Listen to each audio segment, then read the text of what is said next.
Wait a minute, what am I doing? Two men and a what? Two friends from film school, one who graduated, one who did, and they decided to make a podcast. Okay, this has never been done before, right? Okay. This is Matthew and Harrison's Two Men in a Movie. It's not what it sounds like. No, we're keeping this in. No, we're keeping this in. Please make my editing easy and restart. Just keep it in. Just don't cut. We'll be fine. It's showing people want podcasts to be authentic. I know I give off the perception that I'm this superhuman being capable of never being winded and talking forever, but sometimes I swallow a gummy worm too hard and it really takes it out of me. Anyway, the person that swallowed a gummy worm too hard is me, Matthew Olenchek, as always, joined by my wonderful host, Harrison Poole. How are you doing, buddy? I'm fine. I'm very frustrated right now. How are you? I'm doing great. I just had a delicious gummy worm. We just watched a wonderful movie from my youth. I thought there was more to that. Got a new car. Hell yeah, dude. Nice. Sorry, I thought there was... No. I just kind of stopped talking and looked around there for a bit. It's been a busy weekend. So welcome to the Two Men in a Movie podcast. I don't know. This intro is bad. It's solid. It's real. Lots of people want from... No, they don't. I don't. I would like a level of You want to be that professionalism. overproduced, like, Pod Safe America bull crap? No, that but, commercial. Real podcasting is done in the basement of your mom's house, which we don't have, so we're already faltering there. I would like a level of professionalism. Can we please? That's the quality of the editing. Can we please? The quality of But I can't. I can't. If we don't redo it, I can't edit it. I can't edit it correctly. What is it got to be like edited, polished? Like it's just gonna sound? It's professionally recorded. No, but it doesn't sound... Professionally recorded tomfoolery. I'm asking. Frustrated, but as nice as possible. Please reintroduce the podcast. We're gonna keep the other one in. I will consider it. All right. I will do 2 cuts, and I will listen to both cuts and make a decision. But I will have 2 cuts if it will make you happy and get you to re-record the intro to this podcast. All right. The funny thing is I'll never know. I never listened to any of the recordings. Welcome to the Two Men in a Movie podcast, where each week 2 men watch a movie that one can't believe the other hasn't seen. I'm Matthew Olenchek, as always, your Midwestern boy, joined by the hoity-toity professional but lovable work husband of mine, Harrison Poole, who demands perfectionism in everything we do. How are you doing, honey? I'm doing fine. Listen, I'm just going to edit the second intro. I need you to know that we recorded a first intro and it was bad. It was real. It was authentic. It was from the soul. It was fine. It was bad. I asked him to re-record it. It's like we weren't in your phone or computer or other listening device. It was like we were in the room with you. See, this is fine. I don't mind this. And now now we're just 2 little Jimmy Fallons, fake as shit. Okay, how are you doing, babe? I'm doing good. Got a new car. That's exciting. Finally recovered from that gummy worm that caused the huge issue. Folks, I just ate it away. He's like, stop eating on Mike, and I tried to eat it really fast, and he just ruined the entire take. Took it out of me. So, okay. So you picked the movie this week? Yes, I picked the movie this week. Finally. Okay. I think it's one we pushed back a few times. But we're finally here, folks. We're at Secondhand Lions. Personally, I'd have preferred Firsthand Lions. But, I'm just not that much into the used goods. But it's still a fine movie. Right. You picked this movie a few weeks ago, and then we had to push back 1 week. Yeah, Brandon broke into my house. And then Brandon broke into your house, and then we pushed back 2 more weeks. Yeah. Listen, some peek behind the curtains. We haven't recorded in like a month. I liked this movie a lot. Yeah, it's really good. I'm glad this one held up, unlike Time Bandits. Dude, This okay. Is it cheesy? Yeah. But it's like it's perfectly dialed in emotionally as to like the movie knows exactly how far to turn up or down like the sentimentality in order for it to really work.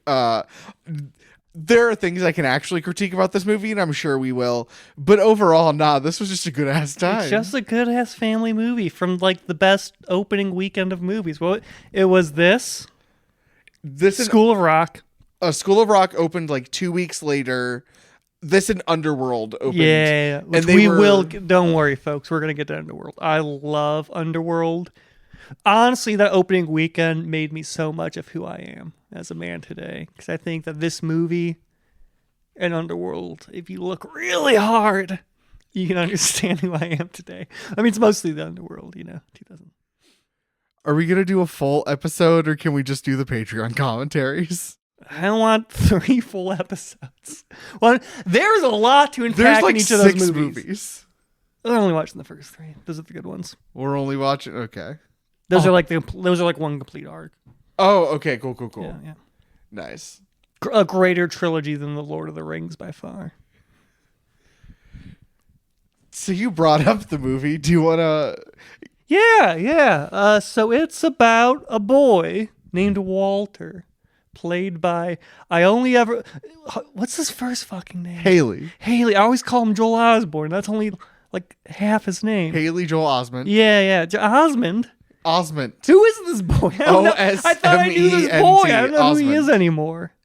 Oh yeah, well there's a little boy named Walter with a floozy of a mother, and she drops him off at his uncle's, but actually his great uncle's house, which is a farm littered with warning signs because she wants to go to was it court reporting school? I almost said law school. Yeah, what the fuck's court? Is that like the people that? Is that like journalism for court? I think it's like stenography. Oh, so it's the people that like type up the stuff? I think so. I don't. You can really tell this movie set like in the 50s and 60s. That's not a job anymore. Yeah, no. That's not a job you go to like a specific school for anymore, I feel like. And there are these 2 cranky old men, one played by Michael Caine, and it's a coming of age story set in the deep part of Texas. With wild misadventures, many flashbacks that had more production value than the rest of the movie, and a lion, a real one. Not one of those fake lions they use in other movies. Looking at you, Lion King, and the Lion King reboot, Lion King 2.5, 1.5. 1.5, Lion King 2. Have you seen Lion King 2? I have. That's a really good movie. That really like made me the man I am today. I have not seen it in like 15 years, so I don't remember a lot of it. We could do a Patreon. We can do a Patreon episode where it's just we do a bunch of quick reviews of movies I watched during my like really emo phase of high school. Just not like I set out to watch, but just movies I came across that I remember, and we'll try to construct my psyche from that. It'll be like a fun worksheets you can download. There'll be a prize. I don't know where I'm going with this. You have to do something. I was You have to drag me back to the plot.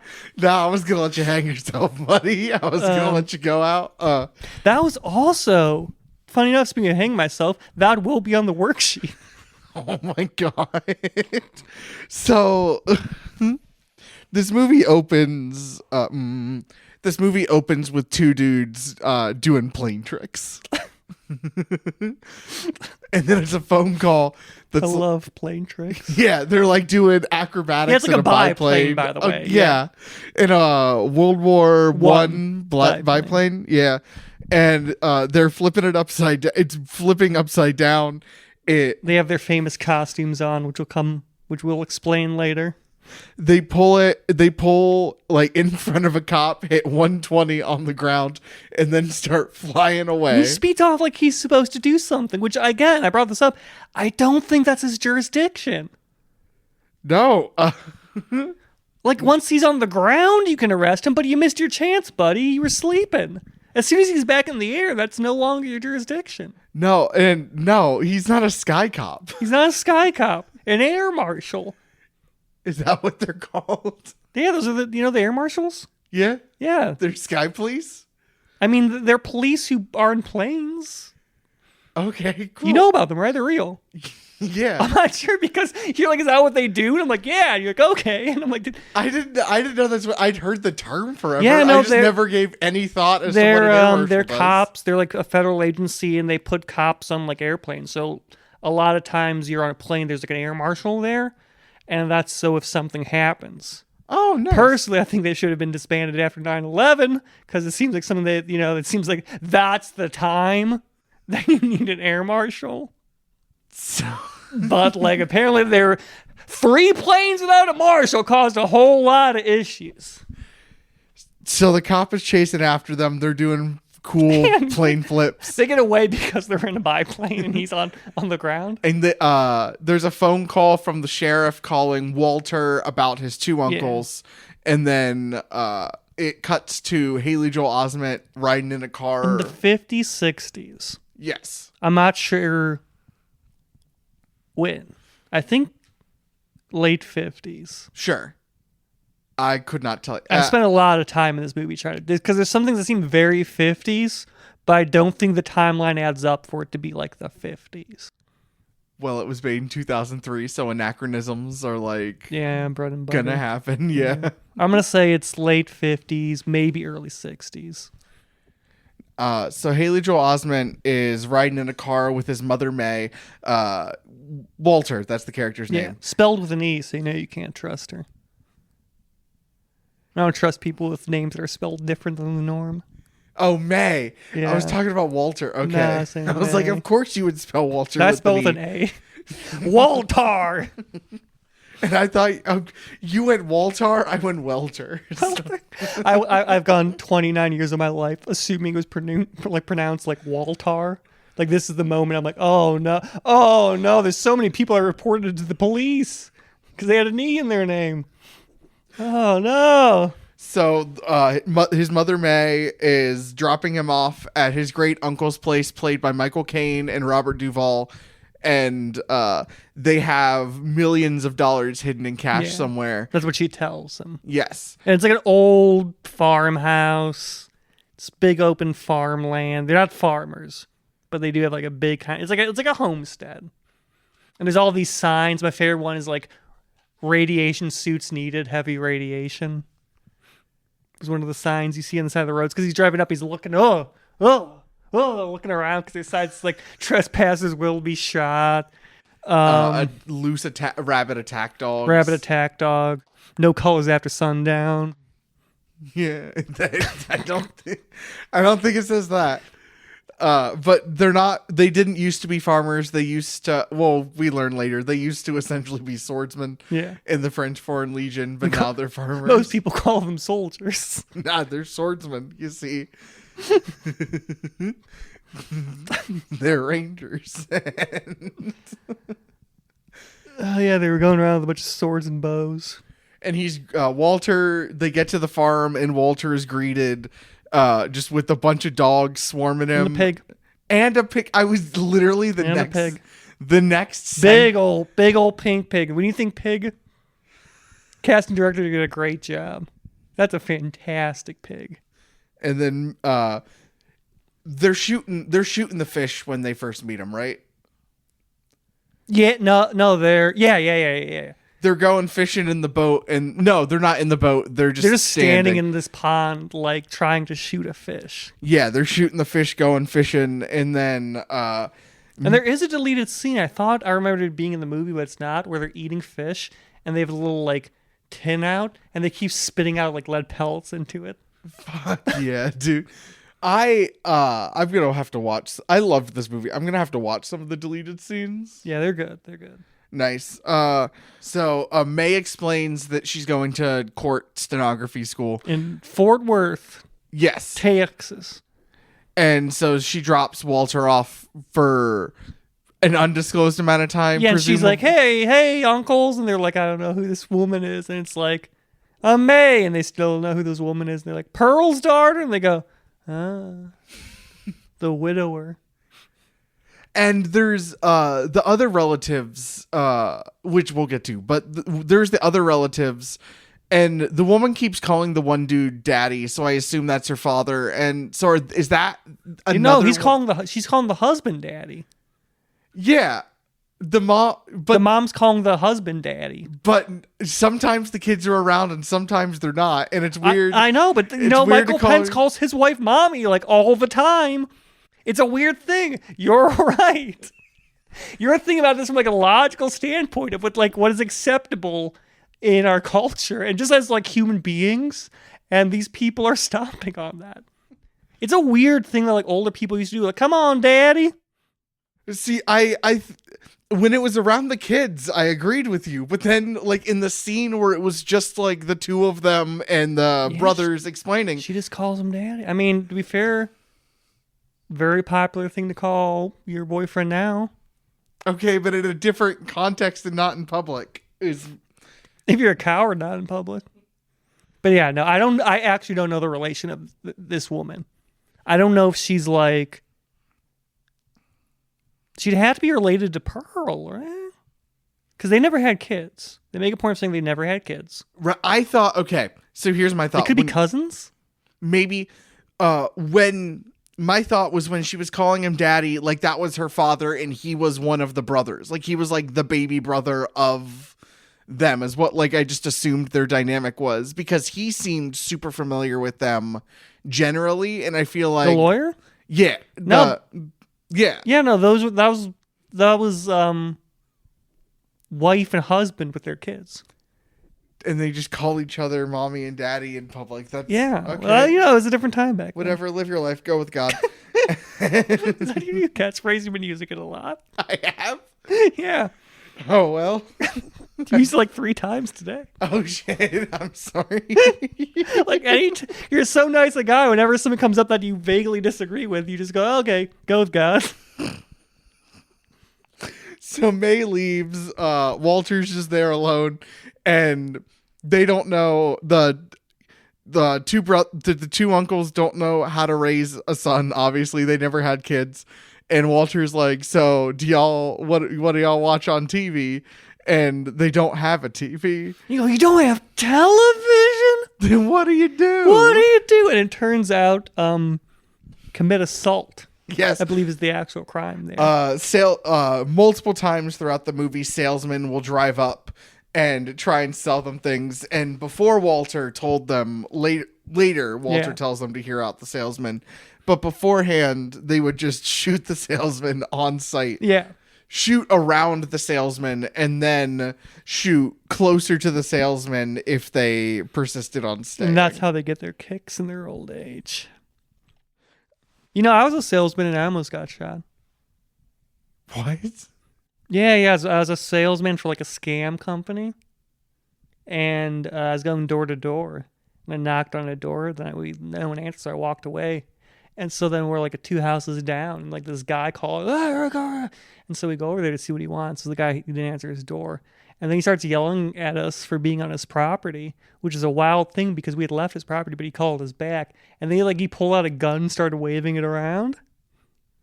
He's like, I could shoot you. I could shoot you legally. And I turned my back. I'm like, not no more. Not no more. You have a great day, sir. And now, ever since then, whenever they ask me what's the most stressful experience you've ever had at a workplace, I can confidently say probably the gun, even though I wasn't that stressed out about it. So you fully understand what it's like to be the salesman in this movie? No, because unlike them, I didn't cower. I stood my fucking ground. Yeah, go ahead, shoot me, Lorraine. Let's go. So the first night Walter stays there, he stays up in a bedroom in the tower in like a old military bunk, and he sees a travel not suitcase, but like chest. A travel chest. Okay. And he finds the key to it and unlocks it. It's got like stickers on it from all over the world. Yes. And at the bottom, when he opens it, it's just a bunch of sand, and then he moves some sand away, and it's a picture of an absolute thought. A very pretty lady. Yowza. You remember as soon as they showed that, I started stamping my foot and go, oh, woo, woo. You remember that? Yes, I do. Yeah, absolute fucking thought. I understand, Hub. I get it, man. And then, yeah, that's the first the sleepwalk happens essentially. Yeah, because he hears a noise outside. And then Robert Duvall plays Hub, and Michael Caine plays Garth. I will try and keep that straight, but I make no promises. I am a dumb I don't man. even know who Robert Duvall is. Okay, he's a very. What's he in? He's Boo Radley in the To Kill a Mockingbird movie. Never seen. Okay, well, he's the judge in The Judge that came out a couple years ago. I didn't see it. Okay, well, never mind then. So There's the one behind the scenes look. The one issue we have making this podcast is one of us has seen a lot less movies than the other. There's an equal balance here. A lot of times I'm like, oh, I have the perfect movie. And then Harrison's like, oh, yeah, I love that movie. And I'm like, fuck. So he hears a noise and sees Uncle Hub walk in just out into the sea. And Yeah, and like his nightgown. In a nightgown. He's walking around like a plunger, I'm pretty sure. Yeah, it is a plunger. Okay. I was wondering. I didn't get a good look at what it was. It would make sense.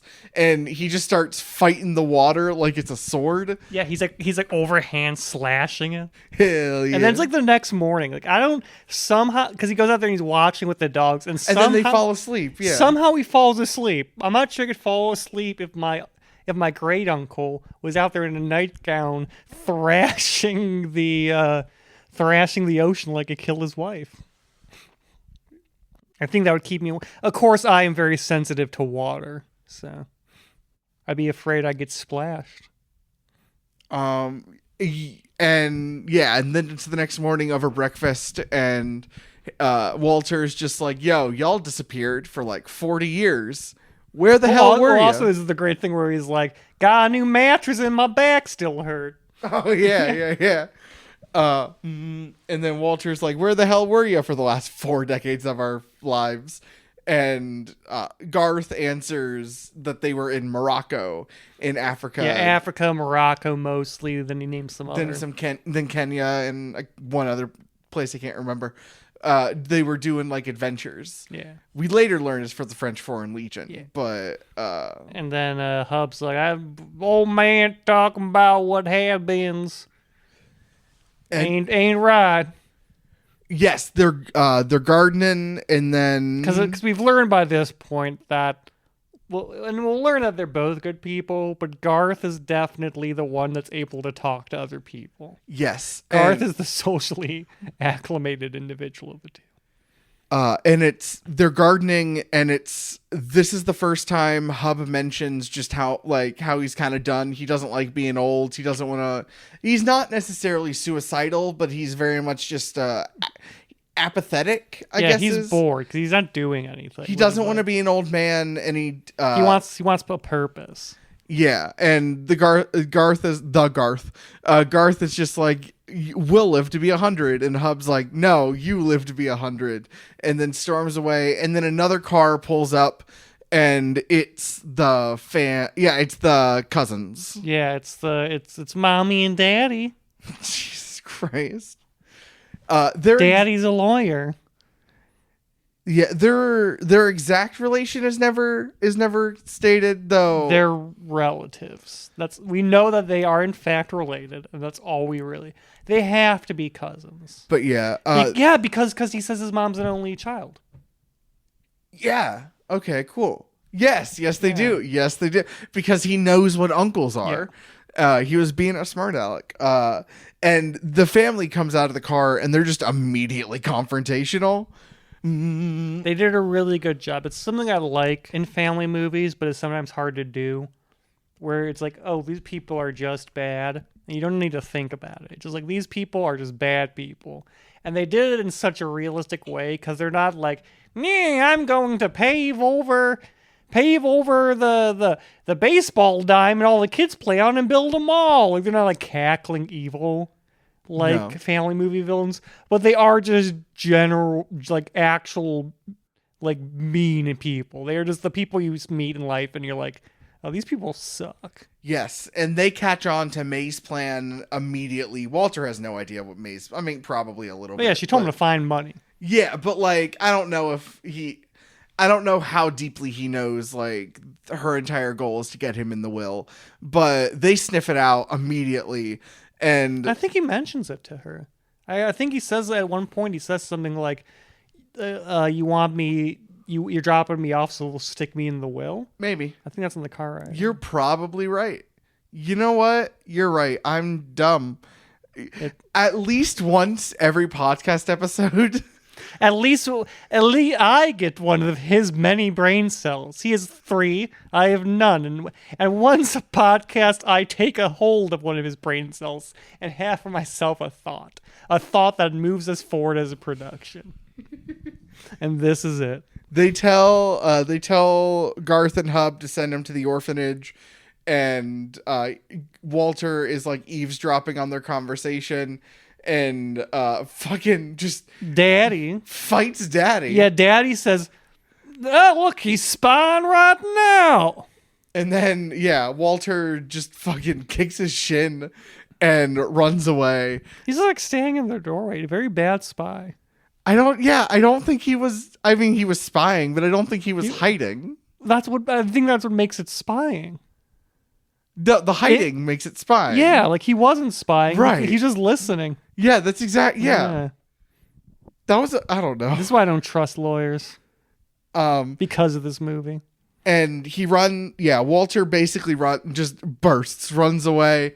He ends up in a bus stop at a payphone and calls asking the stenography college, the court, Reporting. the court reporting college, asking for one of his mother's names.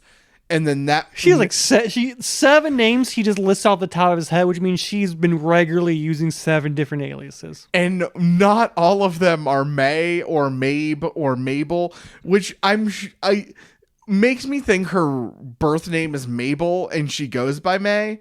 But one of them randomly is like Donna something. Yeah. It's amazing what your husband will do. Really, this movie, truly, one of the sub-themes is that if you are married and the other partner dies, it makes you a bit wacky. It does. Both the widow and widower are a bit wacky. Are the least tinged characters. See, that's why I think that if you're in a marriage, you should always try to be the one to die first. Not a joke. I have literally told Neve and my brother that I have dibs on dying first. Well, statistically, yeah, Neve will outlive you. Statistically, by like 10 years. None of the names work. None of the names are in any of their like class schedules, and they started classes in January, so I feel like a weird time. I mean, it would be like a college. They would start the semester in like January. Sorry, that's a weird noise. I forgot about semesters for a second. I mean, I don't know how they worked in the 60s, but like... No, that makes sense. That would be the semester, wouldn't it? I forget you can start not in the fall semester. Yeah. And Walter, very depressed that his mom has lied and very upset that his cousins want to send him to an orphanage, just kind of sits at the bus stop and plans on going to Montana. And why Montana? It's so far away and there's nothing there. I think that's why. I think it's because it's so far away. There's nobody there. Sure. This is why it forms the base rock of my 2-state solution, which is we should have built Israel in Montana, because that truly is a land with no people. And then the uncles are sitting down next to Walter and just like, well, good luck, buddy. Like, I always want to know how much of my bullshit you leave in, but I refuse to listen to my own voice. The answer is most of it, to be Hell honest. Yeah. I cut very... I'll say something like that, and you give me a look, and I'm like, I don't know if that's going to make it to the final cut. Listen, a little peek behind the curtain. Every record is probably about 150-ish. Yeah. 140, 150. With a couple exceptions. I think Summer War was like 110. But every record is like an hour, 40, hour 50. No, about an hour 50, and I leave about an hour 40. Yeah. And most of what I cut is less rants and more and more unnecessary context. Yeah. And things we say are like, cut that, that sucked. Yeah. Which we don't do very often because we're Professionals. amazing at this. Yeah. Hell yeah. Yeah, Walt's not going back to the orphanage. I forget. I think it's Garth who says that if he decides to stay, then the relatives will hate it and they'll probably want to leave. Yeah, because originally they're like, hey, we have better maps at home. Because Hub's like, oh, yeah, you want to go to Montana? Yeah, I mean, mine said, where's North? And the kid's like, where's North? And he points, and then Garth swats his hand. But then the daddy starts hitting on the drums, Jesus Christ, hitting on the horn, another instrument, but this is also a part of a car.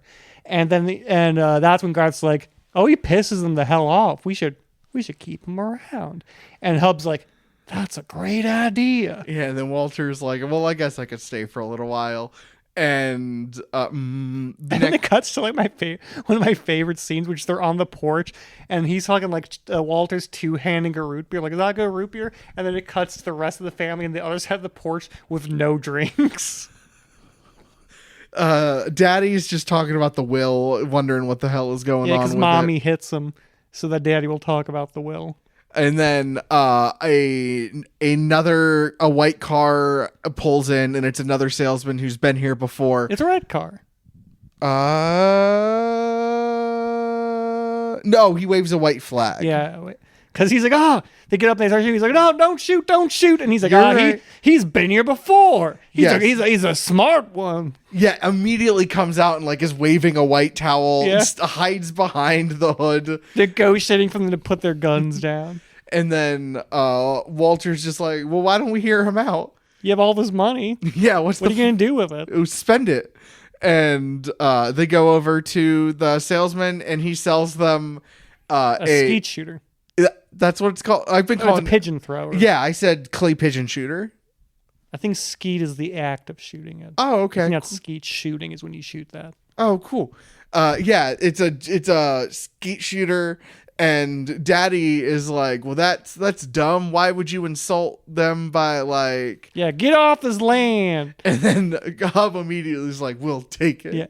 And then the mommy is like, well, why am I having my kids around this gun tomfoolery? And he goes, Then leave. yeah, we can leave then. Yeah.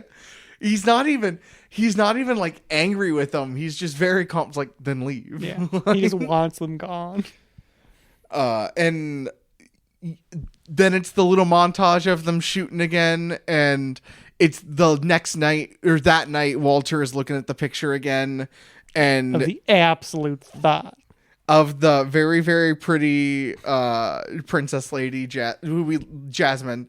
And then not Walter. Walter doesn't sleepwalk. Hub sleepwalks. Yeah. And he goes to wake Hub up, and Garth like basically doesn't really tackle Yeah, him, but comes out of the shadows. He's like, he almost took my head off.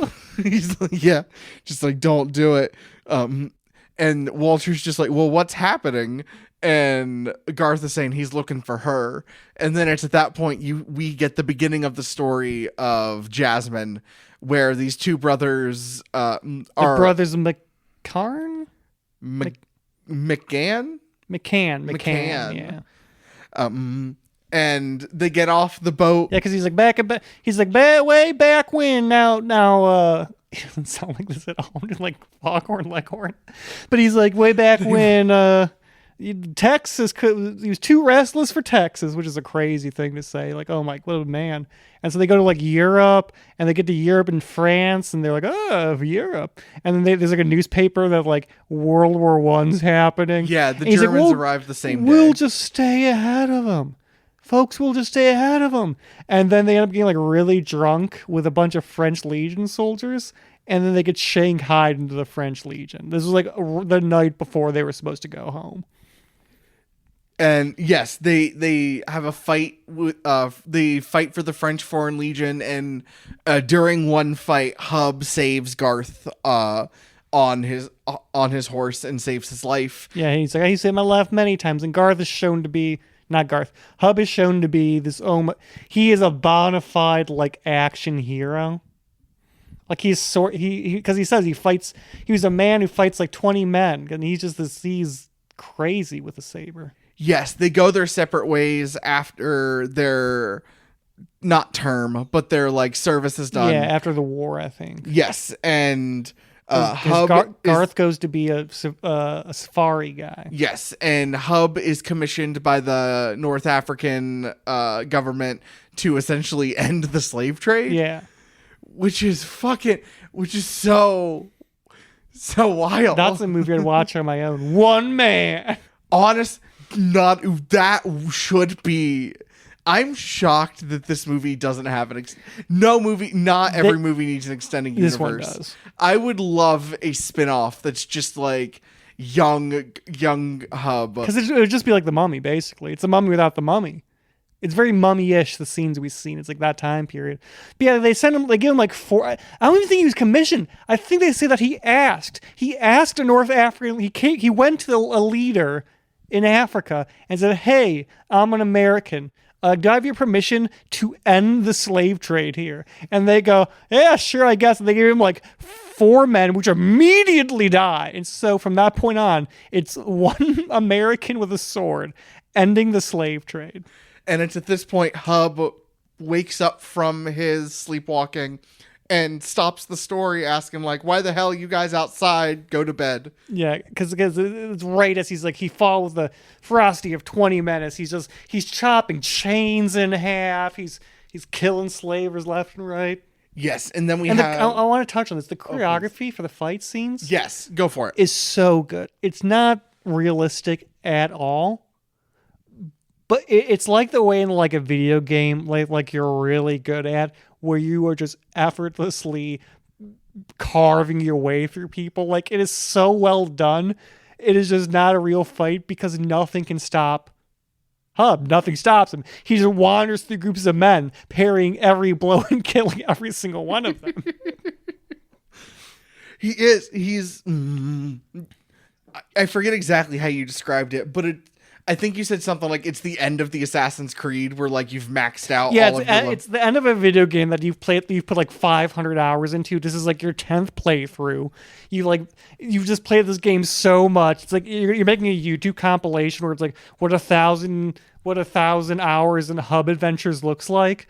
And you're like, you know where every attack's coming from. You know how to parry everything. And you were just marching your way through the hardest difficulty and nothing's touching you. Hub is a like Dark Souls protagonist. Yeah, that's a pretty accurate statement. The next few scenes is basically a garden montage and salesmen and just like buying shit. Walter becomes like a part of the crew. They give him chew tobacco. He doesn't like it, but the old men think it's funny. I think they're worried. I think they're like, oh my god, because like Hub's like hitting him on the back. But I thought one of them laughed at first, and then it was one of those like, oh, he's actually. Yeah, I think they laugh at first and they're like, oh, guys, I'm doing well, which I get, man. Chew's bad. As a person who can hoover down a cigarette pack. I got like one time I got the I'm always on a quest for more nicotine. Yeah. And they came out with those nicotine pouches and I didn't think, oh, this is a substitute for people who do chew. I thought more nicotine. And I tried it. Fucking awful. Oh, that was bad. That was a bad experience. And now it causes like it's causing health issues, I think in Sweden. They came out. My grandma told my mom to tell me this. And I was like, how do you chew? Tried it. It was disgusting. Nah, I smoked a few cigarettes, most of them drunk. I've never done chew. Tobacco was never my thing. It's like super fucking... Like the big appeal of a cigarette, despite the dependency, is the idea, like... in our culture that smoking's cool. Yeah. Because you're there under a street light, there's the smoke. If you're real badass, you just flick the button on the ground. Where like chew, it's not cool because you just have like this brown spit you have to spit out of your mouth. The only people who think chew are cool are people who are like, I'm so glad that monkey didn't kill Ronald Reagan. You know about this? What? Give me a blank look. You know the movie Oh, yeah. where he's with the monkey? Yeah, He almost killed him. Yeah, I did know that. I'm Yeah, so and sorry. it's like people who like are like, thank God he lived. Oh, I love John Wayne. Those people think Chew are cool. Fair enough. So they're gardening, and Walter is like, well, what's this plant? What's this Yeah, plant? because they're guarding, and the kid looks around, and all the plants look exactly the same. They later learned the salesman just sold him a shit ton of corn.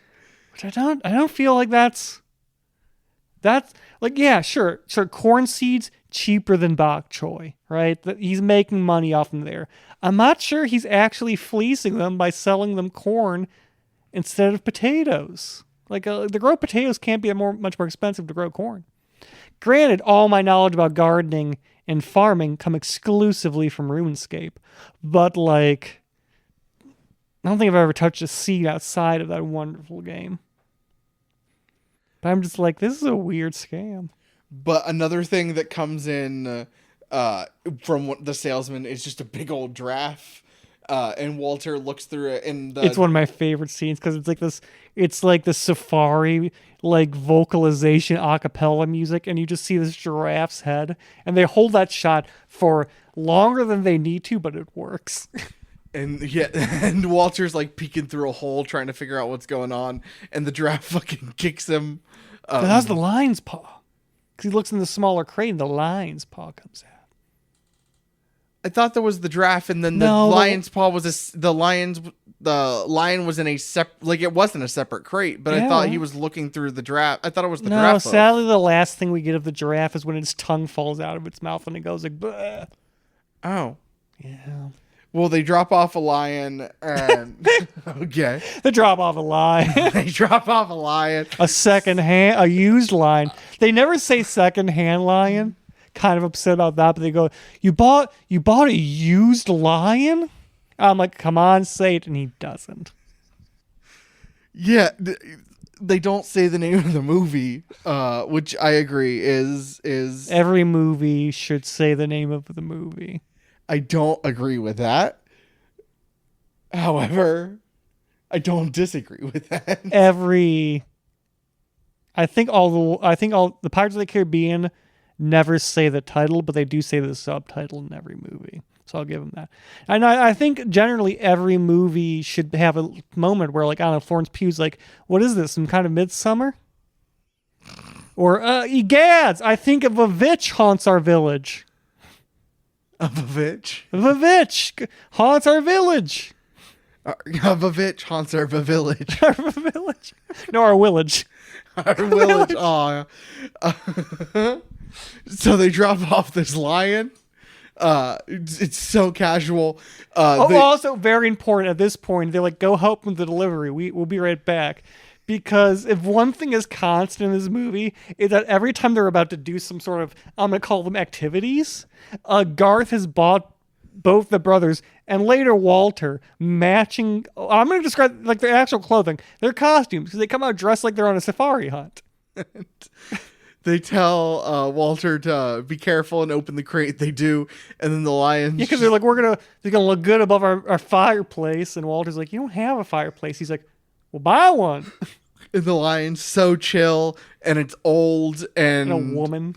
And sure, because you're picturing like a lion with a mane, but it's just a female lion, an old milf, and a milf. The goal is it was Hub's idea. Or a milf. It was one of their idea that they were going to hunt the lion for sport, and now as as sporting as they can be at their age. Yeah, and that. But unfortunately, they were handed a milf. I'm really happy with that one. I wanted to acknowledge it. Here's the point. Thank you.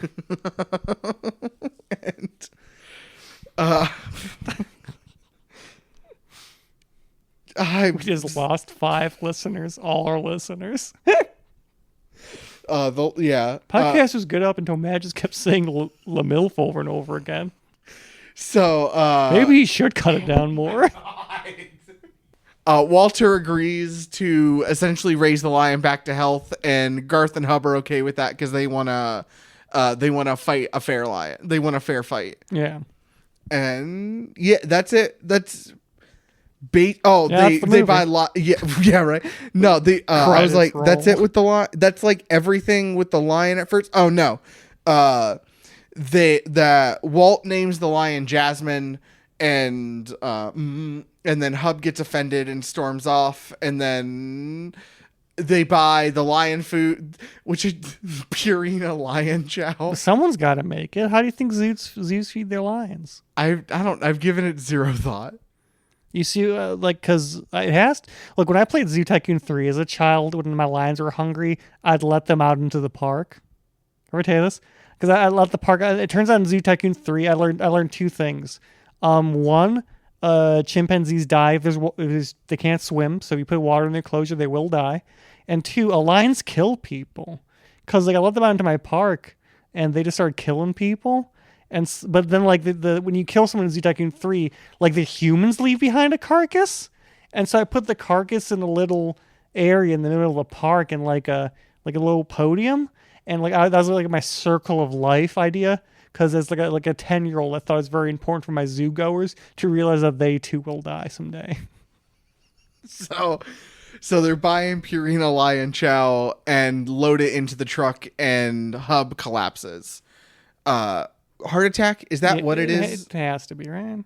I would think so. They take him to the hospital. I mean, what else would be? He has old man-itis. Like, I don't know. They take him to the hospital, and Garth and Walter in the waiting room, where one of the ladies whispers like, "You're with the McCann brothers, aren't you?" they stole from Al Capone. They're hitmen. And he then- goes like, uh-huh. He just gives them this look of like, I'm going to pretend to acknowledge what you're saying, but I don't believe any of it. And Haley Joel Osment's a good actor. He's a really good. I said that's so many. He's really good with facial expressions. He's so good at just delivering, like someone says something, then it cuts to him just looking and not saying anything. Put a pin in this, because I think that's why I like this ending more than the original, the other ending more than the original ending. Put a pin in this. We will get to that when we get to it. I'm probably at the end, but we will get to that where we get to it. And Walt asks Garth to continue the story, and they tell the story, and Garth tells them the story of meeting Jasmine and falling in love. Yeah, because when he was breaking up the slave trades, he like rescued one of the handmaidens to the princess, and then she went back and told all her lady friends and the princess how she was rescued by a handsome American, and Jasmine, the absolute thought, was like, oh, I gotta meet this man. And so then it's like, he was, fucking Hub was riding his horse by the Mediterranean, as he did, humble brag. And another rider came up and they started racing, and he's the best rider in Africa, but neck and neck, and the horses crashed together. And then the other rider was a woman. It was her, the princess. And honestly, I understand, like, just women on horses, dude.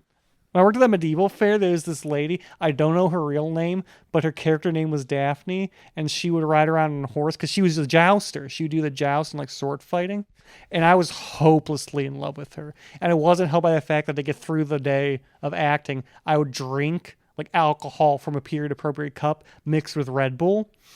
So I was just kind of sloshed, hyperactive, and just at the beginning of the day, she'd ride in on her horse, and God, I wanted her just to like run me over, then nurse me back to health so we could get like married.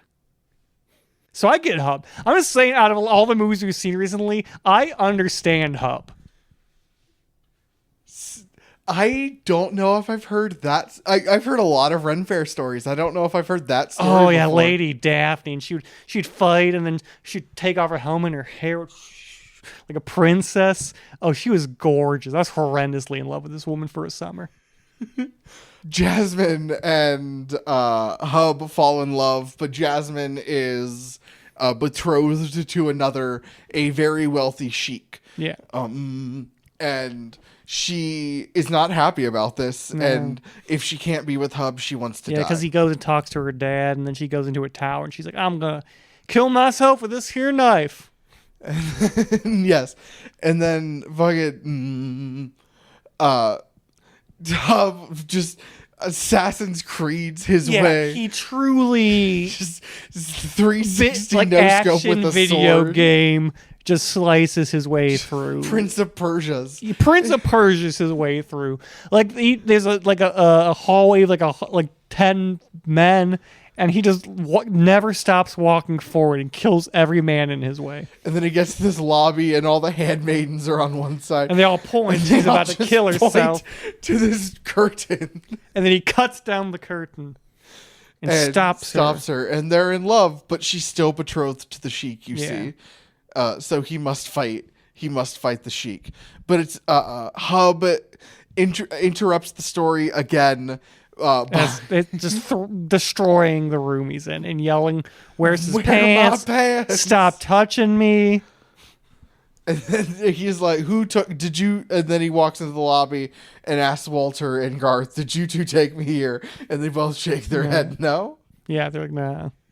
Oh my God. I love It's that. such a good scene. And then they start heading home, but actually he just had a heart attack. So what he really needs is some barbecue. Barbecue He ribs. drives to like a barbecue joint. Like a Cracker Barrel if it wasn't a franchise. It's a place Cracker Barrel's inspired by. Yeah. Yeah, like the thing that Cracker Barrel's trying to be is where they go. Like a little country store that serves food. Okay. And then they're interrupted by Greasers. Like I see. further muddling when this is supposed to be taking place. I'm never entirely sure. There's like it takes place in the 40s, 50s, early 60s. I think officially on the back of the DVD says the 60s. 60s, that would make sense. Like early 60s. Yeah, because it'd be 20 years since World War II. Because he said he fought in Yes. 2 world wars. And there's the street toughs. Greasers. Okay. They got grease in their hair and they're wearing leather jackets, like white shirts, like, "Hey, oh, Gramps!" And they're driving like a hot rod. And they're trying to steal his barbecue rib. And He's like, "How's a barbecue? Give me some, Pops." and Walt pushes him aside and fight.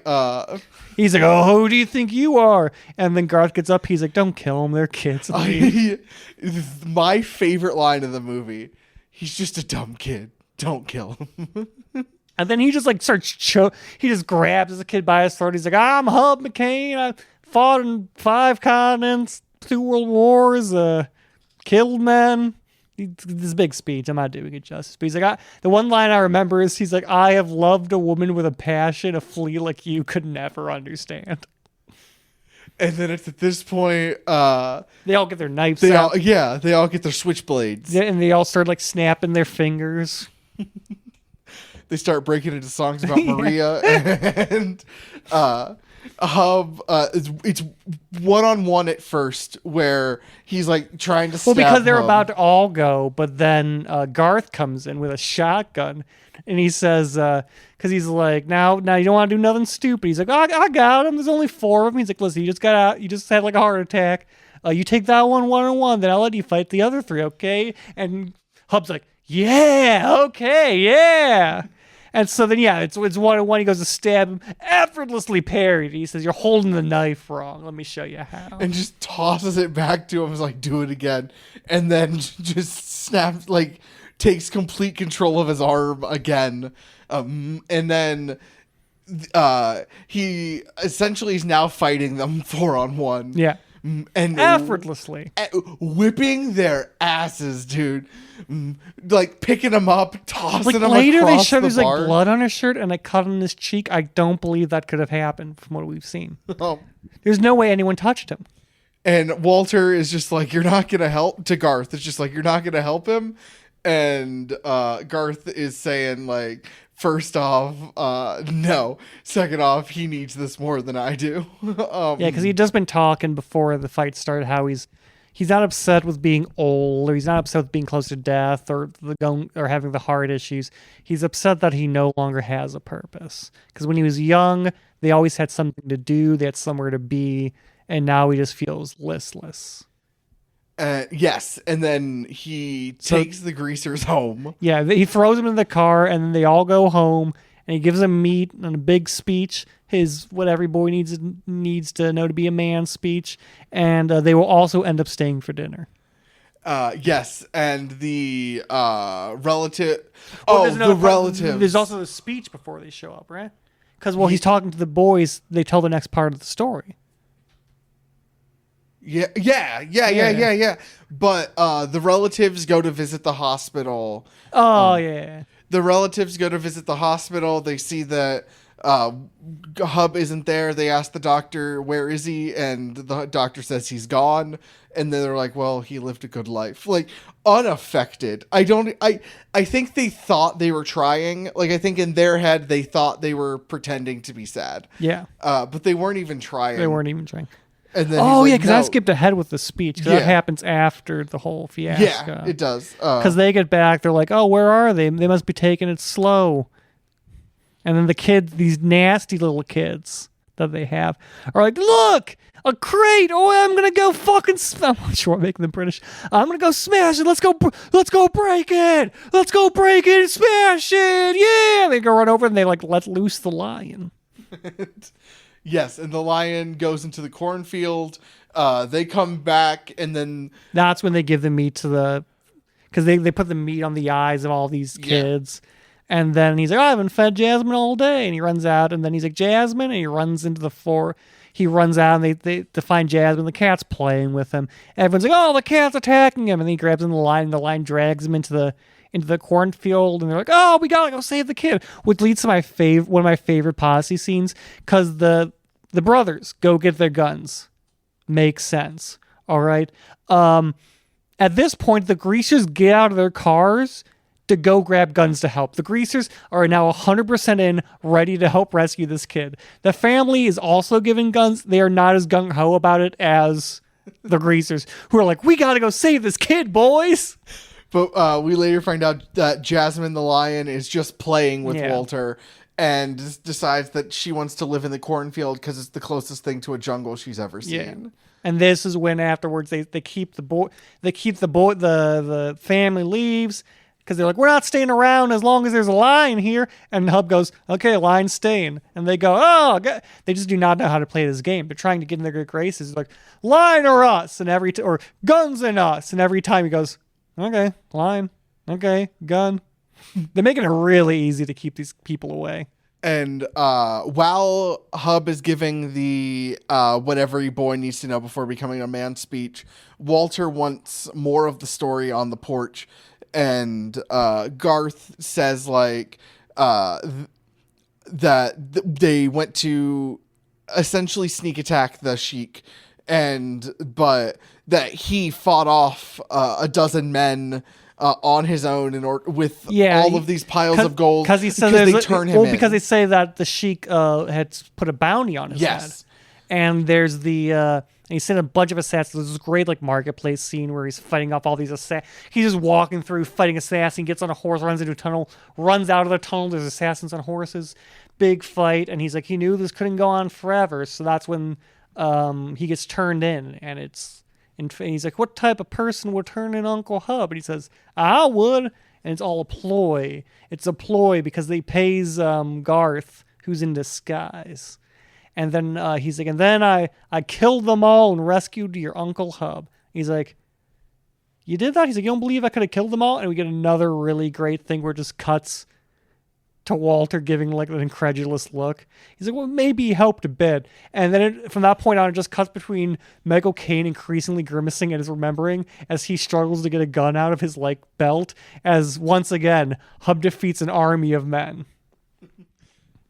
And then he runs back, and then he's like, we got to go our separate ways because we know what had to be done. And he goes up and he fights the Sheik, or he wakes up and the Sheik with knives to his throat, swords to his throat. Yes, he wakes. The Sheik is sleeping, and he's like, "Oh, I'm going to die." And then he gets off. He throws a sword. He's like, "Defend yourself." And then the Sheik pulls out two swords. Foolish! You can't stop Hub. And he's defeated. And Hub spares his life and says, "Twice I've held your life in my hands, and twice I've given it back to you. And on the third time, I will not do this. Your life is mine. I will not do this thing." And then he jumps off the castle and rides away on a horse. And then he's like, and it never happened again, either because he was so afraid he'd die or he's being honorable. And he's like, personally, I think it's because a few years later they found oil in his land and he became like one of the 5 wealthiest people in the world. and Walter's like, the bad guy gets wealth? And he's like, I'm just telling him how it is. And he's like, but what happened to Jasmine? And he's like, you'll have to ask Walter. Or you have to ask you're Walter. Don't ask yourself. I mean, you can. Introspection's good. You should ask, you have to ask Hub that. That's his story to tell.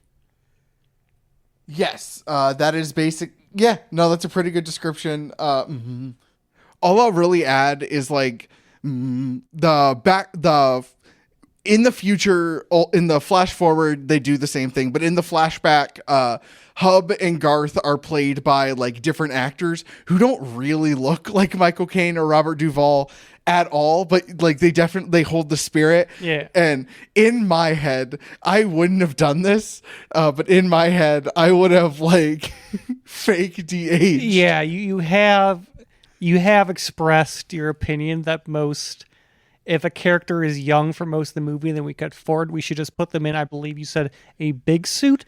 So I imagine that in this, they should have been in smaller clothing so that we know, oh, they're young. No, they should be in young person's clothing, but they should, like, instead of having their gray hair, dye it pitch black. Like a shitty wig. Yes, but it's still... Like a toupee. Dye their beard and mustache. What did Groucho Marx use for his mustache? Just use that, the oil paint or whatever. Have grease oil. Have like young man's glasses. Yeah, I know at the very end, I did say at the very end, spoiler, it cuts forward and we see adult Walter, that they really should have had Haley Joel Osment in just an oversized adult in a big suit. suit was exactly, you turned to me and said, should have just been Haley in a big suit. Yeah, and like just an oversized suit. I feel like we should have just done Michael Caine and Robert Duvall, but with like a horrible pitch black dye job. Isn't that what they do in like, not Breaking Bad, Better Call Saul, where it's like 10 years in the past and they just style his hair so it's kind of down in bangs, and they're like, this is young, and it's clearly the same age, but his hair's a young man's haircut. So they're like, young guy. Listen, I know this is not a spoof movie, but that's where my sense of humor for this kind of shit lies. Where if you're gonna do it, go for the dumbest joke possible. And I feel like that's the dumbest joke give them possible. propeller hats. Yes. That's the mark of youth. But the actors who play young Hub and Garth do a solid job at playing young Hub and Garth, even though they look nothing like Michael Caine and Robert Duvall. There's enough of a resemblance. But yeah, that was the bulk of my point. It actually had little to do with the thing itself, but more to do with like structurally how the movie went. And then we cut. It's the next day, and Hub is going through a 3/4 life crisis and is buying parts for a World War I biplane. I think he just bought like a destroyed biplane. Well, it is parts, but like I need to stress, like he's in like, here's a box for a rudder, here's some wheels, like new. He bought like an old plane that is parts. Yes, like the closest I have done in real life, like when you buy like a camera off eBay and it says 4 parts, but like the thing itself doesn't work. But or when we got Geneva's car. Yeah, I guess. She doesn't drive that car anymore. What? Nah, she got a new one. Why not? Because it was such a good car. Because Pip tried to kill her. What? How? It was such a good car. As soon as I was going down the highway after the key fob broke and the window fell into the door, I thought, now this is a car she's going to have for a decade. She had it for like 6 months. Yeah, that's probably the life expectancy of that. That car saw the towers fall. The car's older than her. It did, actually. It did see the towers. I was like, let me do math. No, that... But yeah, they're buying. He's buying a broken just a destroyed biplane. It is the same biplane that is going to kill them. Yeah, it is foreshadowing. we're not at that point of the story yet. And then Garth tells Walt that he better start asking about Jasmine before time runs out. He's like, "Do you ask about Jasmine?" He's like, "No." He's like, "Well, he's gonna kill himself soon, so you might as well." And Hub is sleepwalking, just staring out in the sea again. It's the night. It's nighttime it's now. A pond. It's the sea. It's the middle of Texas. It's a small lake. It's the sea. It's not even a small lake, is what everyone else calls a lake, because it isn't the Great Lake. This is I'll give it a large pond. Okay. It's a large pond. So I'm not sure how deep it is, because they can get a boat in it, but they also stand in it a lot, and there's fish in it. How did fish get in there? They were placed in there, most likely. What? Yeah, like isolated ponds. Yeah. People put fish in them. Huh. They like transport fish. Like condom and stuff? What? The fish for them and stuff? Yeah. Huh. Yeah. The more you know. The more you know. Hub is staring out at sea. Walter puts a blanket over him. And gives him a smack. He does. Just like wake him up. And Walter basically asks what happens to Jasmine. She died. He says, what happened to her? Yeah. What happened to Jasmine? I gotta know. And he's like, she died in childbirth. Yes. Baby died too. And and then Hub, he can tell Hub wants to die. Again, not necessarily. Because he gives him a bit of a speech, a bit of his man speech about like how a man. Because he says, "Is this true? Are the stories about Africa true?" He's like, "It doesn't matter." He's like, "Yeah, it matters. My mom lies to me like all the time. I need to have something to believe in." And he's like, "You can believe in something whether or not it's true." And then he gives a little part of his speech where it's like it's important for a man to believe in things that might or might not be true. That like most men are good. That honor and courage means something. That power and money don't. That good will win. And he says that's what a man needs, something to believe in, even if it's not true, because those are the things worth believing in. And then he says, like, you need to be around. He's like, I want to hear the rest of the speech when I'm older, so you have to stick around. We all need you. The lion needs you. Your brother needs you. You can't write it down. Stop saying you're going to write down the speech. And he goes, all right, I'll stick around. Yeah, he's not suicidal like directly. He's more just apathetic in that. He's reckless. He's suicidal in that he does not care if he dies. Right, but he's not actively having a plan. Yeah, he's not. He's like, this could kill me. But Walter asks what happened. Essentially, what happened after Jasmine passed, and Hub rejoined the French Foreign Legion, got old, and moved back to Texas. Yeah. Glad we're on the same page. But yeah, they're having the argument, and when Walter gives that big speech, Hub just goes like, "Damn kid, you win!" like almost defeated. Yeah, he's like, I won't kill myself in a plane. Yeah, it's like almost. The way the line is delivered, he's not annoyed at the kid. He's more annoyed that the kid is right. Yeah. That's how old men tend to be. And he sends him away with a hard hug. Yeah. And the next scene is the corn is now fully grown, and there's so much of it. They're just eating corn after corn after corn. Sounds like heaven. And it's like a montage where they're teaching Walter how to fish. Where at first they're using rods and they're trying real hard to be like safe, and then they realize, fuck it. We're just gonna shoot the fish. Mm-hmm. And later the night is Walter is staring at the picture again, and he hears a thud. Fascinated by that thought. Yeah. He hears a thud. He thinks it's a Hub at first, but then later sees it's Garth, and Garth opens a secret compartment door to the basement of the barn.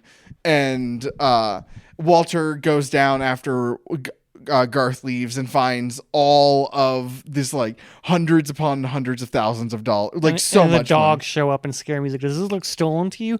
Which is like my only true critique of the movie is like, I don't know, they had to like give him a little like crisis of faith, I guess, to kind of hammer home the point later that, you know, that he chooses to believe their stories because a man needs to believe in something, whether or not it's true. But this kid just doesn't know how banks work, because there's like a bunch of, all the money is like in like the bank bands, and it's all in like bank bags. It's all like really, like it's strewn out all over the place, but like it's clearly like professionally handled. And he's like, how would they get the money with the bank bands and the bank bags? How could they get all this cash? He's like shaking the pig. He's like, you can't take cash out of a bank unless you steal it. You can't. And it's like, buddy, you could just, what do you think? They're going to be like, hey, I want to withdraw my money. And they just hand you loose dollar bills, like into your open arms, and like, all right, thanks.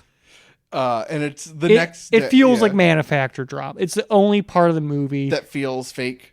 Yeah, it's the only part of the movie that I go like, yeah, because the rest of the movie, if it's, like you say, it gets cheesy, but it's like, oh, that's fun. Sure. But at this point, I'm just kind of like, because it's like, because I get it. They need to do the crisis of faith, but it doesn't look stolen at all.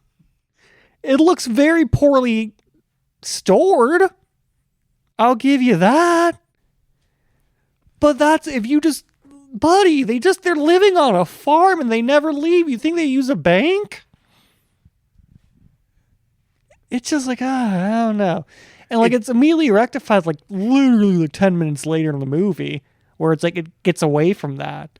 But it's just like I just don't feel like that needed to be in there. Yeah, it is probably the only thing that feels, I think I said fake earlier. I meant forced, like contrived. Yeah, it's forced. The movie otherwise flows so well, and everything feels very natural and easy, except for when he asks the pig, does this money look stolen to you? I don't know how you would get this much cash out of a bank unless you stole it. They won't let you take the cash out of the bank.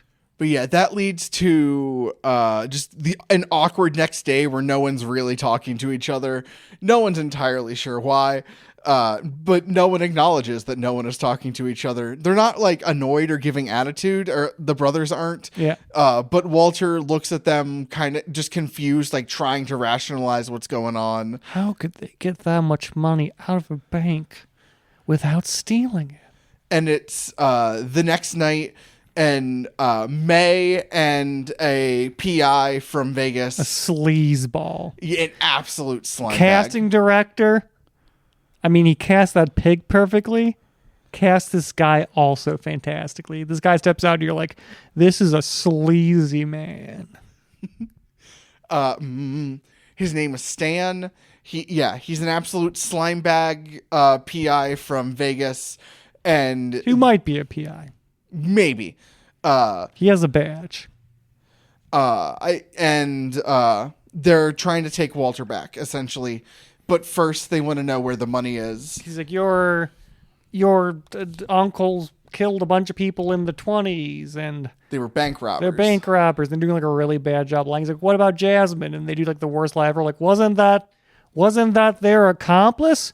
Their getaway driver? Jasmine. And then he's like, yeah, they shot her and left her to die, which is like the most I feel like Walter that's the most ridiculous lie out of all of it. Look, if there was some getaway driver that they shot and left to die, right? I don't think Hub would be so hung up on it if he was willing to let her leave there and die. Like, Hub's obsession is not the obsession of a man who left a woman to die. It's the obsession of a man who couldn't stop a woman from dying, even if he wanted to. Yeah, Stan is doing a much better job at selling the lie than the May only is. reason that lie comes off as a lie is because it is so untrue to the characters. It's so untrue to the characters, and May is doing the actress who plays May, I forget her name. The actress who plays May is doing a great job playing a character who does a bad job at lying. Yes. Which bad acting but purposeful is deceptively hard to pull off. Yeah. And she does it really, really well. But they're like, Walter, we're gonna take you home. But first, where's the money? He's like, why do you know where the money is? And it's like, well, it's stolen. So it's not there. So it's pretty much ours and we can buy a home. It's like the most, just instantly dropping the facade. Yes, and Stan drags him. He's into like, the I'm barn. gonna go talk because One-on-one. because he goes to walk off because he looks at the bar and he goes to walk off, and then that's when Walter says, "No, that's impossible. They were in Africa," and then he starts telling them all the stories that he told them. He's like, that's not true. You believe it? And he's like, yeah, I believe it, because he's believing in something, whether or not it's true, because a man needs to believe in something. Those are the things worth believing for. That's the movie's theme.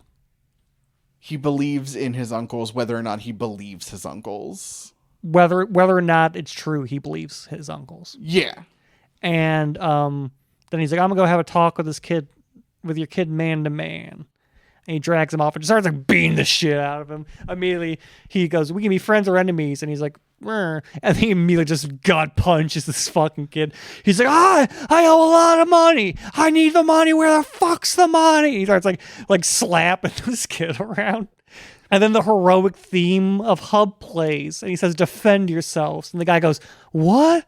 And then Walt just kicks him right in the fucking dick and runs off. Yeah, he runs towards the house. Stan is an adult and runs faster than a 14-year-old. That's my favorite part of Always Sunny is when they fight up the kids, because that's how there'll be scenes where it's like, oh, the kids beat up the adult. 1-on-1, you're going to beat up a kid that age. Yeah. If you're a grown man, it doesn't matter how big you are. That is a 10-year-old. You are faster and you are stronger than them. Did I tell you that yesterday some teenage girls threatened to fight me? Yeah, I told you that you should kick their shit in. Remember, you're like, oh man, these rotten kids. I'm like, why didn't you kick their shit in? And you're like, I don't want to get charges. I'm like, they need to learn respect. And you said, okay, hon. Listen, I had a fully developed frontal lobe. They did not. Yeah, and you can use that fully developed frontal lobe to your advantage as you kick their fucking ass. Fucking half-priced books. More like half-priced these fucking hands, you know? Give him the old 1-2. Harrison Poole 1-2. But yeah, in case you're curious what I'm like as a person, 3 teenage girls threatened to fight me in a bookstore. Why? Because I think I was standing in their way. Like, I was looking at comic books and I was just standing in the aisle, I guess. I don't too far out. But yeah, one of them passes me, turns, is like, what did you just say? You want to fucking fight? And I gave her just a very confused look, and then someone behind me very like attitudinally and loudly yelled, "Excuse me." And then so I moved, they walked, and then as they're walking away, they're giving me like this dirty look. And I'm just thinking to myself, dude, I'm almost 30 and you're like 13. I'm not going to fucking fight you. I would have gotten into a fight because I wouldn't have given I would have given the most dismissive look and then just gone back to what I was doing. I would have ended up getting into a fight in half-priced books 100%. It was it wouldn't, like Stan with Walter, it wouldn't have been a fair fight. The adult I would have wiped the floor with these women, these girls. I would have probably gone to jail, but I would have fought. Because you know what? That's what I believe in, and a man needs to believe in something. So Stan is fighting, catches up to Walter and is like trying to fight him down. Yeah. And it's at this point Jasmine the lion sees what's going on. Not Jasmine the dead wife. Right, Jasmine.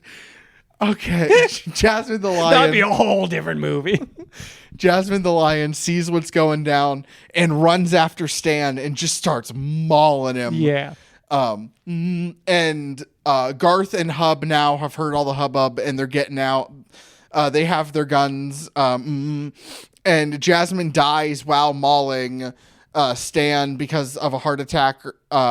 And the brothers are like, she died with her boots on, protecting her cub. But they're saying Stan will live. Like very annoyed, disappointed. Like Stan will live, but the lion's dead.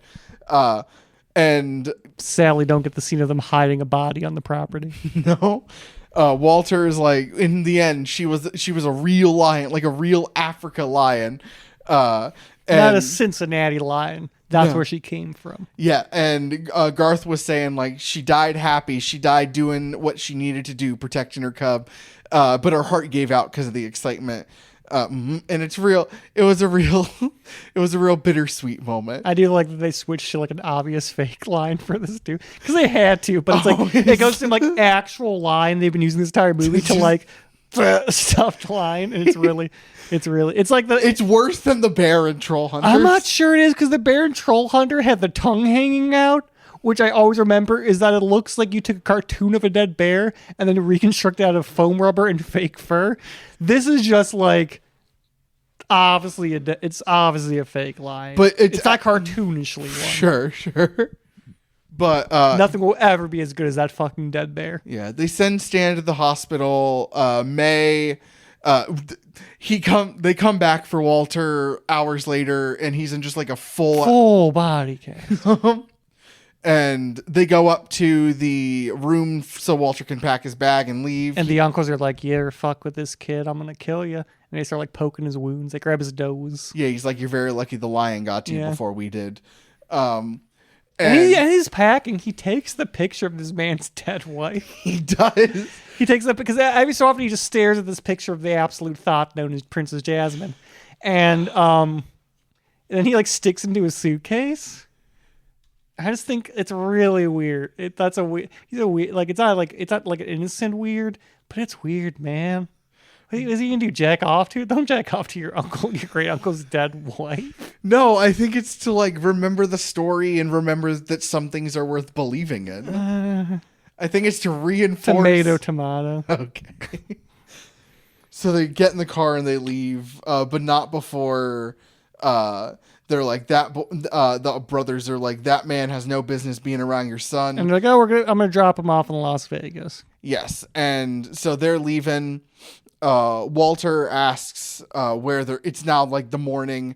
Walter's asking where they're going. She said Las Vegas. No, I mean after you drop off Stan. Well, he needs taken care of. And she puts his hand deep in his thigh, which is like, if I was in a full body cast, the last thing I want to be reminded of is the fact that I could be having sex, but in fact, I'm in a full body cast. Because from there, it's going to spiral to, oh, if I could have sex, I could walk, I could move my arms, I could be a fully mobile person. I wouldn't be in a body cast. But because like he's like a mummy, like he's a cartoonishly in a cast. How they get him into the car? Why is he in the car? Why is he not still in the hospital? He should still be. What, the doctor's like, all right, we wrapped him up. Get him out of here. It's for the visual gag. I know, but it is a really good visual gag. But it's like, this man's like a full his arms are up. He can't move. But Walter fucking jumps out of a moving vehicle. Like, I don't want to be a part of this anymore. And she goes, oh my God, Walter. And stops the car. And a Stan fucking hits the windshield and goes, oh! Which I like. The Stan actor's so good at being a sleazeball. He's also just as good as being a sleazeball in like a full podcast. Because when like Walter when Hub tweaks his nose, he goes, oh! And when he goes, oh! And it's just so good.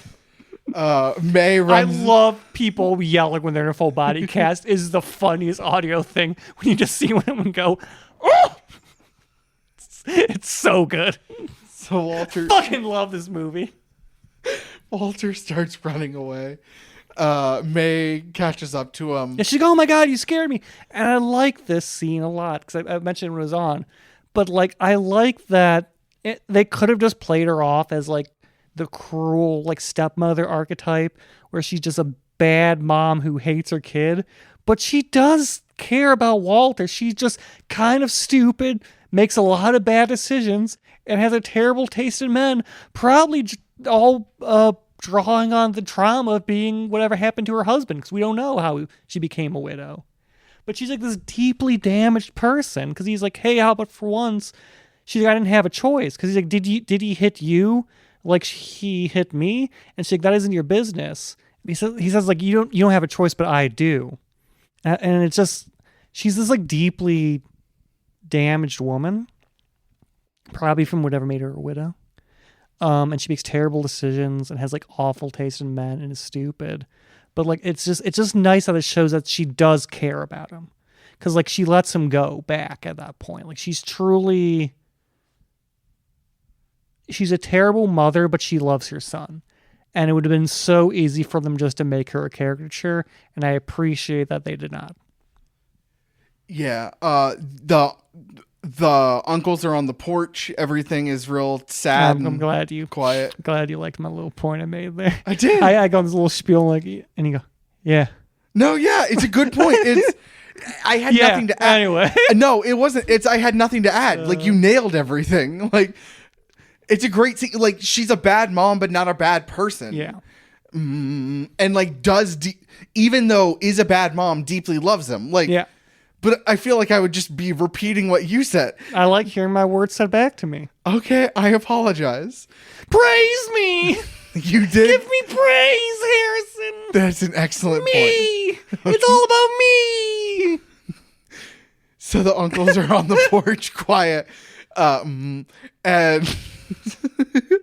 the dogs are all waiting. Like, there's nothing going on. Everything's real quiet. And Garth is just like, well, I guess a salesman's going to come by in like 2 or 3 hours. And then all the dogs start running. Like, they perk up and start running toward the street. And they find Walter walking back with a suitcase.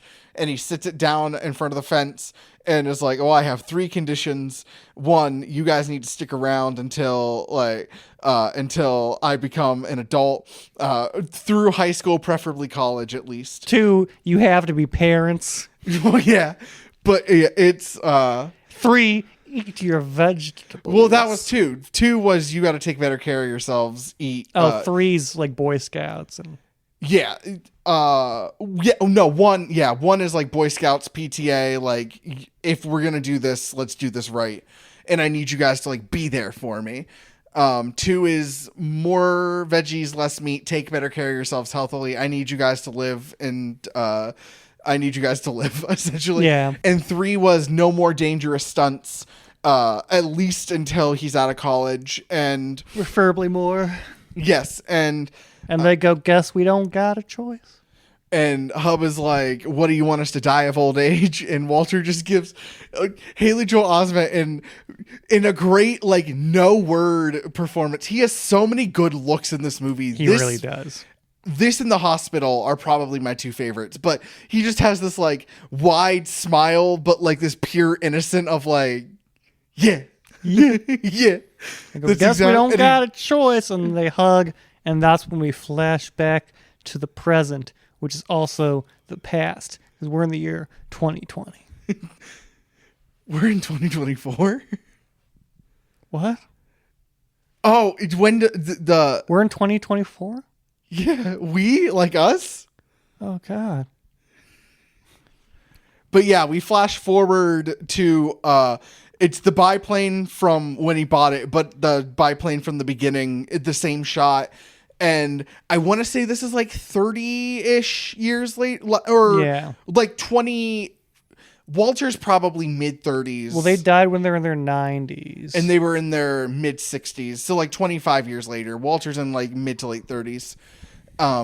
And Walter is a comic book artist doing a Calvin and Hobbes ripoff. If drawn by the guy who does Opus. Yes, if drawn by the guy who does Opus, called Walter and Jasmine.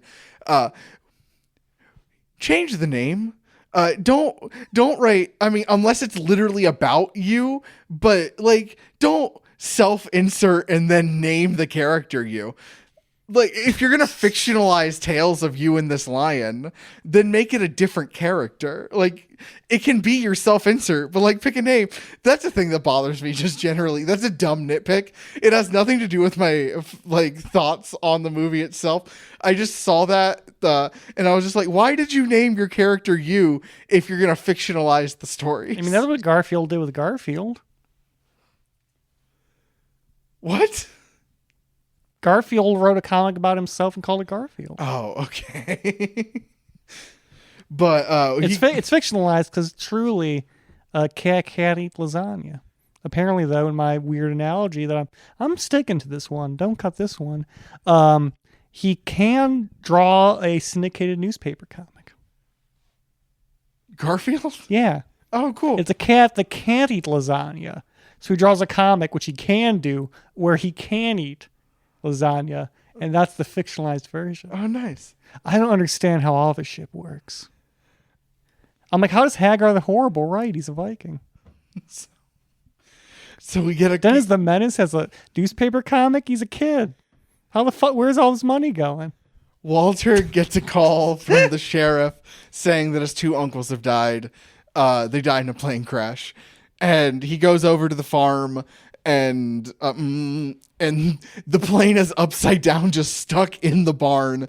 And we learn that they died at 90 with no pilot's license, just kind of doing dangerous shit. But they died with their boots on, just like Jasmine did. From the hit comic Walter and Jasmine.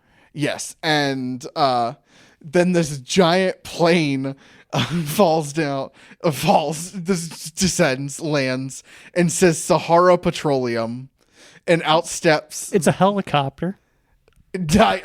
In my head, I said helicopter. You said what you said was this giant plane, which is a normal sized helicopter, crashes down, lands. So you had my brain still in that moment.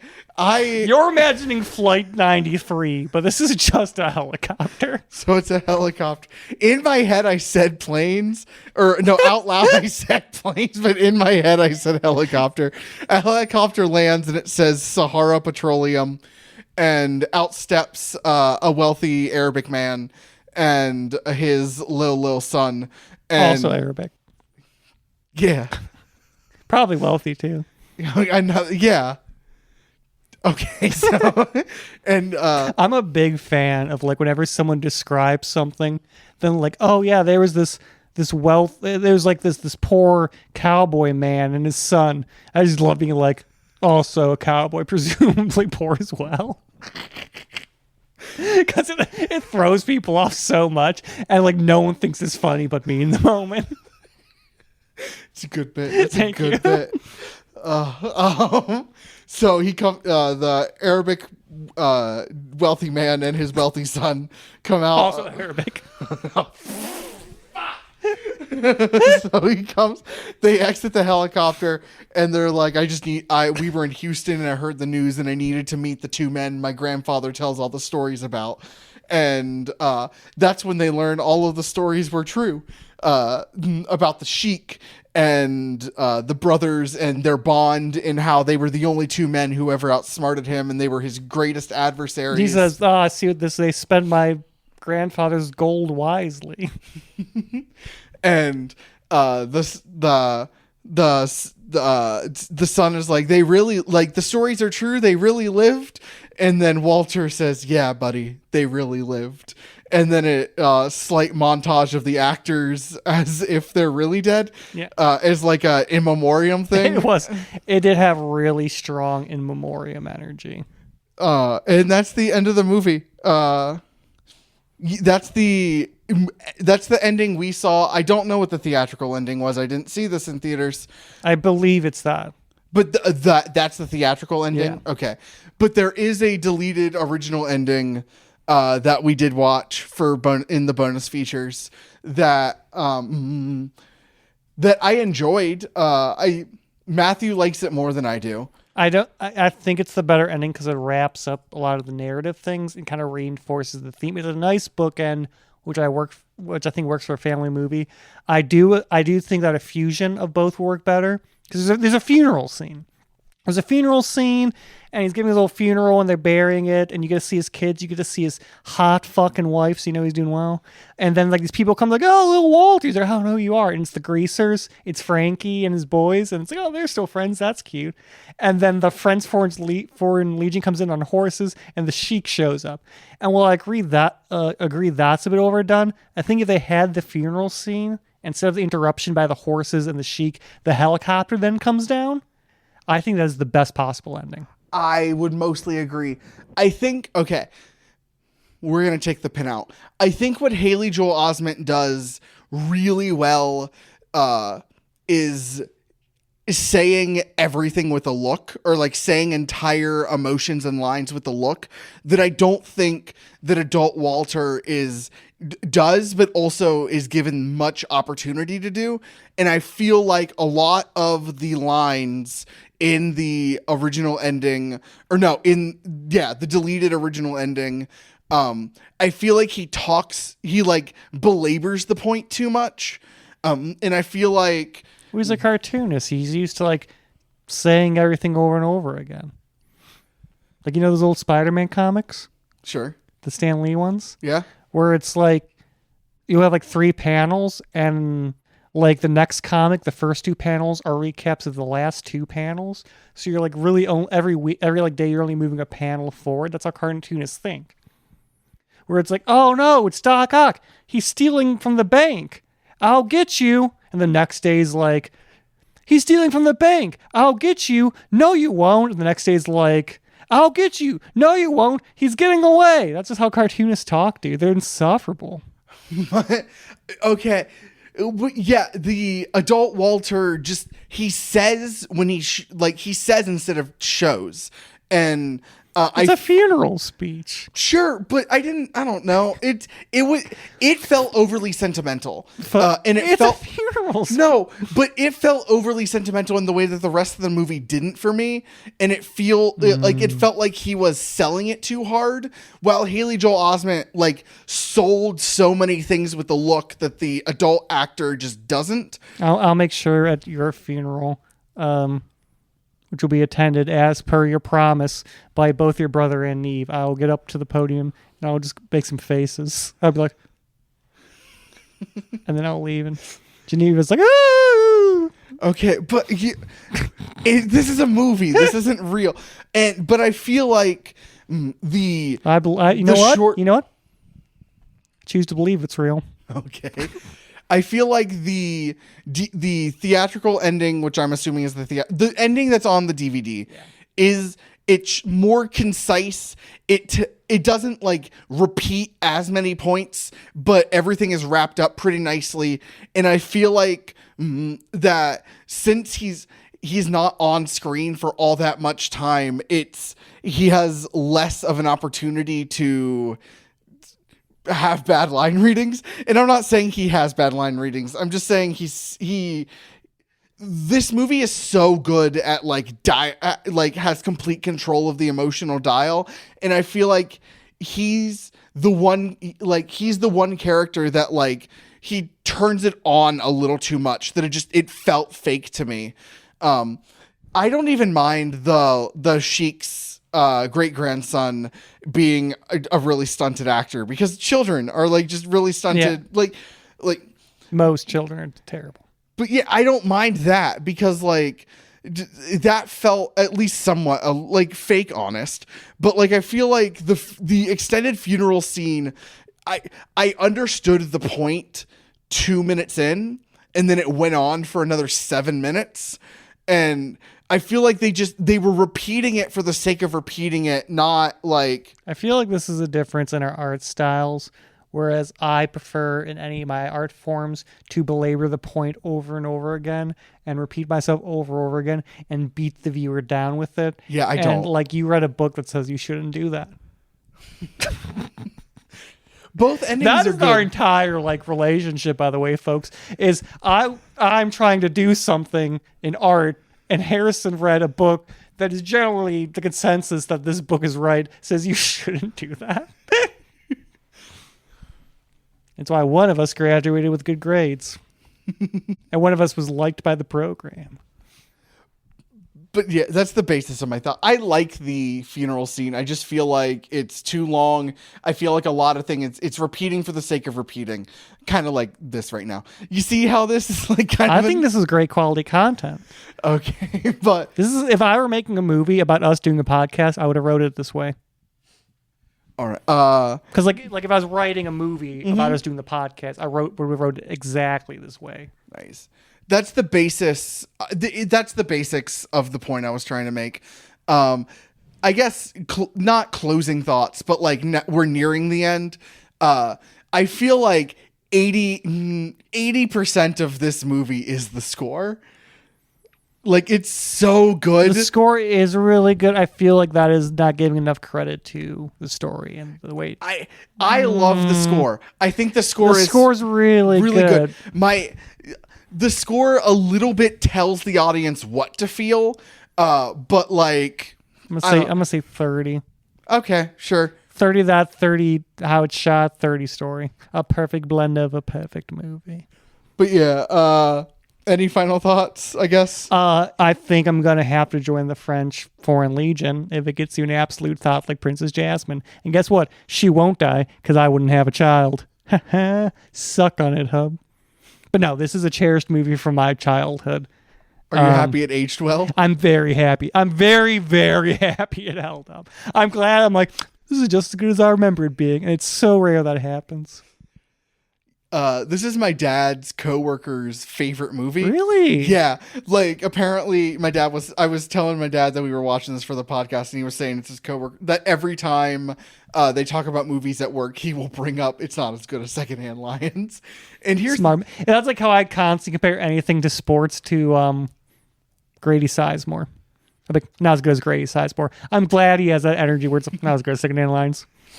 but I don't agree with him, but give it like 3 rewatches. Well, the bit's always that you take something that's good, arguably very, very good, and then just say everything else is not as good as this thing. And you know it's not the best, but it's good, and it's like your personal favorite, so you're like, not as good. I mean, Michael Jordan's good, but is he Grady Sizemore?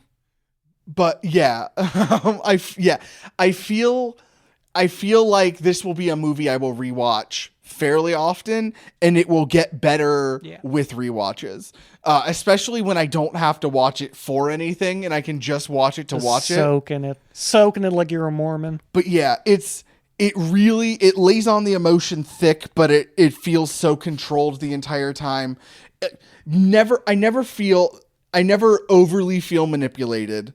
But I feel like this will be a movie that like I will watch alone, but like I will be I will recommend this movie to so many. I'd never heard of this movie before, but like now that I've seen it twice, it will definitely be one of the like movie night like movies. how I've got into Megan's Body, where anytime anyone brings up Jennifer's Body. Megan's the name of the actress. Yeah.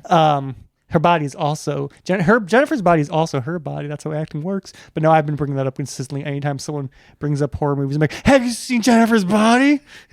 But yeah, I feel like Secondhand Lions is gonna like enter my movie lexicon. But yeah, I feel like that's a pretty good place to wrap up. No more points.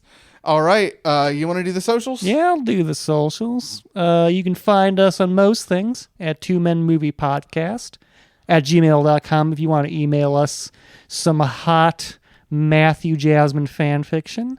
You can find us on Instagram at 2menmoviepodcast. You can find us on YouTube, 2menmoviepodcast, and we have some other ones. And I'm done with Twitter. I'm not gonna say it. You really don't need more than it. My hot take is you really don't need more social media than Instagram. And I'm not counting Snapchat as a social media because it's so temporary. I don't feel like it fills the same void. Sure. And also you can find me personally at Midwest_magician on Instagram, where I will once in a blue moon post something. I'm not very active on social media. I am a 30-year-old man.